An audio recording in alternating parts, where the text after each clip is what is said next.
Hi guys. और आज मैं बहुत दिनों बाद एक वीडियो बना रही हूँ। First of all I would like to thank each and everyone who wished me happy birthday. I'm very happy for this. Second of all, आज ये कुछ स्पेशल मैंने किया नहीं है. You can see everything is normal. Coming to the main point, that why I am not celebrating birthday is nothing a reason. इस बार मैंने celebrate नहीं किया, ये वो अलग बात है. Some serious issues happened. See, I am making this video. That means not that I am asking for sympathy कि मुझे sympathy दिखाओ या मुझे कुछ पैसे दो. मैं पहले ही बता दे रही हूँ. एक्चुअली सीरियस इशू कुछ भी नहीं है ज़्यादा. Just my mom is sick, means she is suffering from illness. Actually क्या हुआ है उनको सेरोसिस, मतलब लीवर कैंसर के पहले एक होता है. एक्चुअली कैंसर नहीं हुआ, उनको स्टमक में अल्सर हुआ है. पहले हमको लगा था. इसकी स्टोरी बहुत लॉन्ग है. मतलब जून के स्टार्टिंग के मंथ में समथिंग लाइक उनको स्टमक में बहुत पेन हो रहा था. और मैं यहाँ पे एग्ज़ाम दे रही थी, मम्मी कोलकाता में थी. So I was telling that every afternoon जब भी वो खाना खाती है उनके पेट में बहुत दर्द होता है. तो मुझे लगा गर्मी बहुत है. हमें भी जब गर्मी लगती है, हम जब खाना खाते हैं तो पेट दुखता है, पेट फूल जाता है. वो कह रही है कि खाना खाने के बाद ही उनको वोमिटिंग जैसी फील हो रही है. हमें लगा नॉर्मल सी बातें होती रहती है, ठीक हो जाएगा. वो भी दवाइयाँ ले रही थी, ठीक हो जाएगा सोच के. ऐसा करते करते 7 दिन बीत गए. फिर हमने कहा कि डॉक्टर के पास चेकअप के लिए, तो तब वहाँ पे जाके मालूम पड़ा कि लीवर फैटिक हो गया, मतलब लीवर में बहुत एक्चुअली ये बात ऐसी कही जाती है कि स्पेशली अल्कोहलिक पर्सन को होता है. बट और एक टाइप है. अब मैं आपको तो पता है कि मेरी मम्मी ये सब नहीं करती है. टैबलेट ज़्यादा खाने की वजह से भी लीवर बहुत फैटिक हो जाता है. आप लीवर फैटिक देख सकते हैं. हमें पहले लगा स्टमक में अल्सर हुआ है क्या, और मेरी नानी भी बीमार है. तो बहुत कुछ स्ट्रेस चल रहा था. एक तो उल्टियाँ हो रही है मम्मी को, और पेट में भी दुख रहा है. हमें लगा ठीक है, दवाई लेगी तो ठीक हो जाएगा. तो हमने चेकअप्स कराया, ब्लड टेस्ट रिपोर्ट कराया. फिर डॉक्टर ने कहा कि इनको एडमिट करना पड़ेगा. फाइनली जो निकला है उनका निकला है ना, वो है हेपेटाइटिस बी. आप हेपेटाइटिस के बारे में जानते हैं फुल. तो ये बहुत कॉन्टेजियस डिजीज है.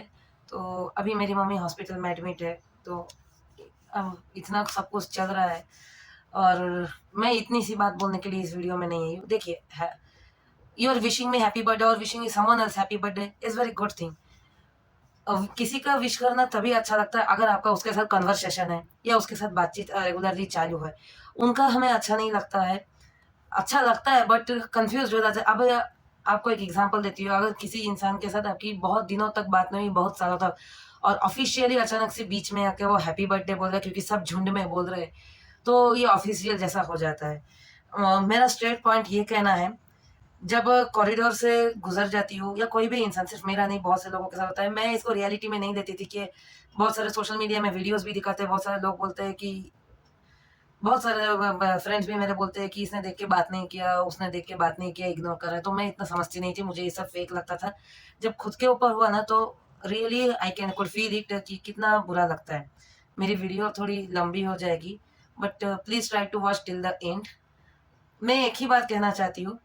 सब बोल रहे हैं हैप्पी बर्थडे से झुंड में मुझे भी बोलना है, ऐसा कुछ ज़रूरी नहीं है.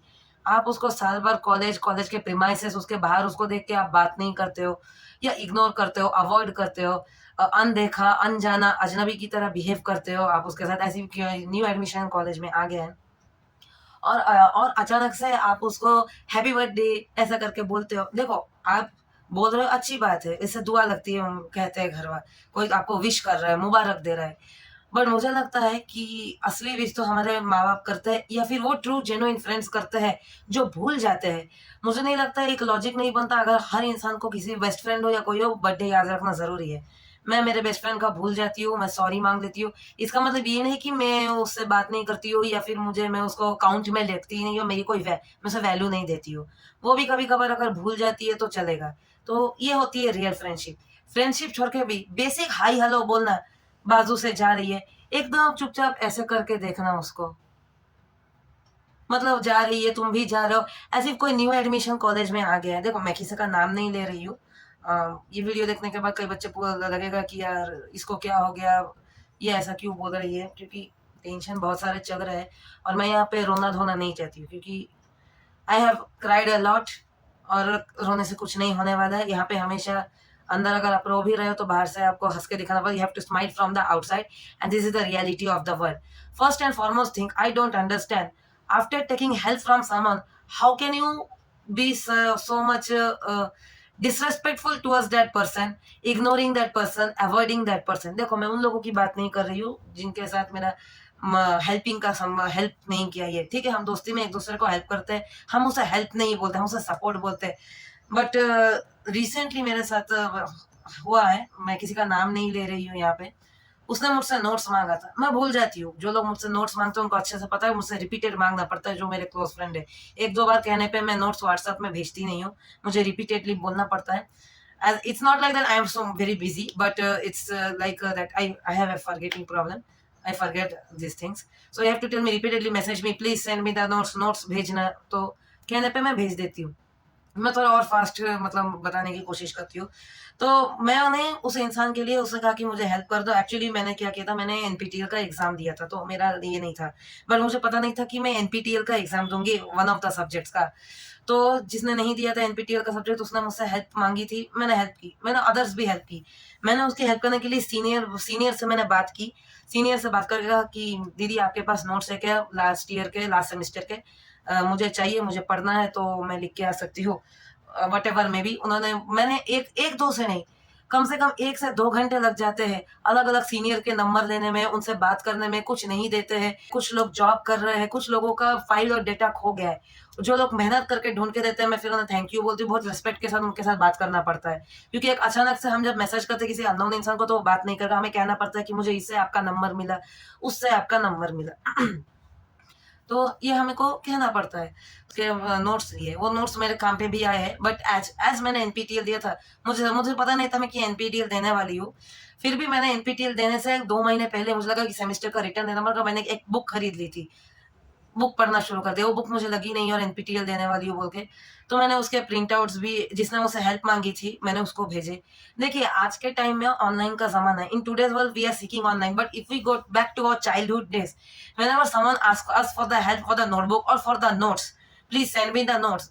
उस टाइम तो मोबाइल अलाउड नहीं है ना स्कूल में, तो हम हमारा नोटबुक दे देते थे. मतलब हम हमारा नोटबुक दे दे रहे हैं, मतलब हम हमारे एक दिन का पढ़ाई बंद करके उसको नोटबुक दे दे रहे हैं कि जा तू जाके पढ़, मैं दूसरा सब्जेक्ट पढ़ लूंगी. तब उसकी वैल्यू रहती थी, यार इसने मुझे नोटबुक दिया, मुझे अभी कंप्लीट करना है, मुझे इसमें से पढ़ना है, ठीक है. आज के टाइम पे क्या हुआ, अगर हम इस छोटी छोटी बातों को लेकर कंप्लेन करेंगे, and if we make complain about this, she has a issue on every small thing. छोटी छोटी बात लेके इशू का इशू है, छोटी छोटी बात में ये रूठ जाती है, गुस्सा आता है. One thing I'm telling you, a person who gets upset or sad in small matters, because that person is really doing from the heart. मैंने उसके लिए मेहनत करके पूरे नोट्स इकट्ठा करके उसको भेजे थे. उसने ऑनलाइन व्हाट्सएप पे मांगा था. अब मैं आपको ऑनलाइन के जमाने में बोलती हूँ, मे बी आपको लगता होगा अरे यार उसने तो व्हाट्सएप में भेजा, उन्होंने तो ऐसा कर रही है कि जैसे बहुत बड़ा काम कर दिया. व्हाट्सएप में ऑनलाइन में भेजने को कितना टाइम लगता है. एक बात याद रखिए, वो इंसान या वो बंदा रील्स देखे, इंस्टाग्राम देखे, फेसबुक देखे, या बुक्स देखे, या कोडिंग करे, कुछ भी करे, वो आपके लिए वक्त निकाल के नोट्स आपको भेज रहा है, डेटा खर्च कर रहा है. वो अलग से डेटा क्यों खर्च करेगा, लेकिन आप जब उसको वैल्यू नहीं देते हो. टोटल इन कंक्लूजन मैं आपको बोलना चाहती हूँ ए और बी करके, कि आपने मुझसे नोट्स मांगा, मैंने आपको नोट दिया, उसके अगले दिन से आपने मुझे इग्नोर अवॉइड करना शुरू कर दिया. और इतना ही नहीं, उसने ये दिखाने की कोशिश की जैसे वो मुझे जानती ही नहीं है. मैं किसी का नाम नहीं ले रही हूँ, बट जो सही है मैं सही बोलूंगी. इस बात से सिर्फ मुझे गुस्सा नहीं है, मैं बहुत रोई भी, मैं बहुत रोई इस बात को लेकर. I cried a lot, I felt very bad, and this is not the first time this happened. ऐसा नहीं है कि पहली बार हुआ है. जिसे बोलते हैं मतलब, ही लोग मतलब के लिए काम करते हैं. मुझे लगा ऐसा कभी कोई होता नहीं. हम जब किसी को मुंह पे बोल देते हैं ना, अभी कोई लोग सोचेंगे यार ये तो मुंह पे भी कॉलेज में आके बोल सकती थी, वीडियो बनाने की क्या जरूरत है. हम जब मुंह पे किसी को कुछ बोल देते हैं ना, तब उन्हें बुरा लग जाता है, क्योंकि सच हर इंसान को बुरा लगता है. उन्हें तब समझ में नहीं आता वो कैसे दूसरे इंसान को हर्ट कर रहा है. तो मेरा बस यही कहना था, ऐसा करने से अगर तुमको लगता है कि तुम जो कर रहे हो सही हो, तो हम सबके ऊपर ऊपर वाला है. मैं कोई बाबा जी नहीं हूँ जो बद्दुआ दूंगी, और कोई भगवान भी नहीं हूँ जो दुआ दूंगी या आशीर्वाद दूंगी. बस मैं इतना कहना चाहूंगी, मेरे साथ जो कर रहे हो करो. ऐसा नहीं होना चाहिए कि तुम्हारे साथ भी अगली बार ऐसा ही हो. मुझे पूरा इस बार देखो, पहले से ही मम्मी बहुत बीमार है. पहले भी मम्मी को कोरोना होता, सीवियर कोरोना, हॉस्पिटल में एडमिट हुई थी. तो इस बारे में मेरे कॉलेज फ्रेंड्स को पता है कि इतना सीरियस था कि कुछ डॉक्टर्स ने हाथ खड़े कर दिए थे कि वो ज्यादा दिन नहीं है. में एडमिट हुई है। तो इस बार भी सीरियस है क्योंकि उन्हें अलग केबिन में रखा गया है, उनका ऑब्जर्वेशन होगा। अगर लिवर कैंसर जैसा कुछ डिटेक्ट हुआ तो उनका ऑपरेशन हो सकता है। तो ऐसे ही मेरी मम्मी कह रही थी कि देख मेरे को कोरोना हुआ है, तो मेरा लाइफ स्पैन पहले ही कम हो गया और अभी ऐसा भी हो गया तो मैं और 5 से 9 साल। तो ये सुनने के बाद मुझे बहुत बुरा लगा, लेकिन हम कुछ कर नहीं सकते। मुझे छोटी से छोटी बात बुरी लगती है because I do from my heart. छोटा-सा हेल्प भी जब कोई मुझसे माँगता है तो मैं कर देती हूँ उसको। मैं उसको पूरी तरीके से हेल्प करने की कोशिश करती हूँ, छोटी सी छोटी है। लेकिन आप उसके अगले डे जब आप ऐसा बिहेवियर दिखाते हैं कि आप उसको जानते ही नहीं है या आप उसको माना अवॉइड कर रहे हैं, अनदेखा कर रहे हैं, तो बहुत बुरा लगता है। और तीसरा जो पॉइंट है हैप्पी बर्थडे। साल भर क्लास में उनकी बात नहीं कर रही हूँ, जो मिनिमम हाय हेलो भी बोलते हैं, हाय तू कैसी है? हेलो तू कैसी है? तू बहुत दिनों बाद दिखी। मैं उनकी बात नहीं करूँ, मिनिमम हाय हेलो भी करते हैं ना, तो मतलब समझ लीजिएगा वो आपको काउंट में पकड़ते हैं। साल भर बात ना करने के बाद या फिर एकदम देख के अनदेखा करने के बाद पूरे 4 साल, 5 साल सेमेस्टर में रहने के बाद भी वो ऐसा दिखाता है जैसे वो आपको जानते नहीं। अचानक से झुंड में सब हैप्पी बर्थडे बोल रहे हैं, वो भी आपको हैप्पी बर्थडे बोल रहे हैं, तो इससे अच्छा आप ना बोलें।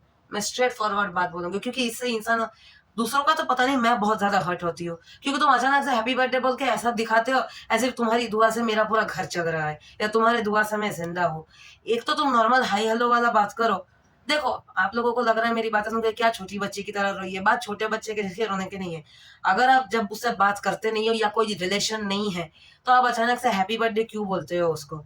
ये जताने के लिए कि अरे हाँ, याद आया कि उसका हैप्पी बर्थडे, ये कोई बात नहीं हुई। आइदर बॉयज़ और गर्ल्स। वीडियो बहुत ज़्यादा लंबा हो जा रही है, 13 मिनट के ऊपर चला जा रही है। मैं चाहूँगी कि ये वीडियो आप एंड तक देखें and I heartly thanks each and everyone. जिन लोगों से मेरी बात होती नहीं है, जो लोग जानबूझ के बात नहीं करते फिर भी हैप्पी बर्थडे बोल दिया है उन्होंने, उनको भी मैं थैंक यू बोलना चाहूँगी। लेकिन नेक्स्ट टाइम से आप याद रखिए, आप उनको ऐसे देख रहे, अनदेखा कर रहे, अवॉइड कर रहे, तो इससे कोई भी इंसान हर्ट होगा क्योंकि उन्हें लगेगा या तो मैं क्रिमिनल हूँ या फिर मैं टेररिस्ट हूँ या फिर मैंने कोई ऐसा कर दिया कि मुझसे बात नहीं करो और अचानक से झुंड में घुस के आप उसको हैप्पी बर्थडे बोलते हैं। तो इससे आप ये मत सोचिए कि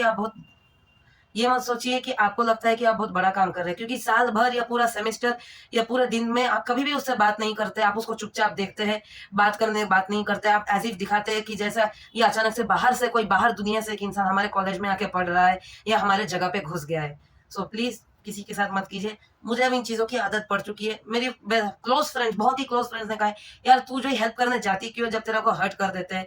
पर मैं सुनती नहीं हूँ और मैं कर भी देती हूँ। सो मैं इसमें ये नहीं बोल रही हूँ कि जो स्कूल फ्रेंड्स हैं ये मैं स्पेसिफिकली बोलूँ जिनके साथ हमारी मुलाकात होती है पर उनके साथ हमारी बात नहीं हो पाती है। क्योंकि स्कूल फ्रेंड्स के साथ तो रेगुलरली हम बात नहीं कर सकते, अभी हम सब अलग-अलग जगह पे हो गए। लेकिन फिर भी जो रिस्पेक्ट वो लोग देते थे, वो ड्यू रिस्पेक्ट अगर आप लोग भी देना कि देखो रिस्पेक्ट का मतलब मैं ये नहीं कह रही हूँ कि मैं आपसे उम्र में बड़ी हूँ, मुझे कोई खानदानी रह मुझे बहुत बड़ा इज़्ज़त दे दीजिए। लेकिन बेसिक मैनर्स ना मुझे लगता है हर एक इंसान के रहना चाहिए कि मिनिमम हाय हेलो बोलना, हमेशा बात करने की या रोज़ बात करने की ज़रूरत नहीं पड़ती है। Thank you for watching my video. Thank you.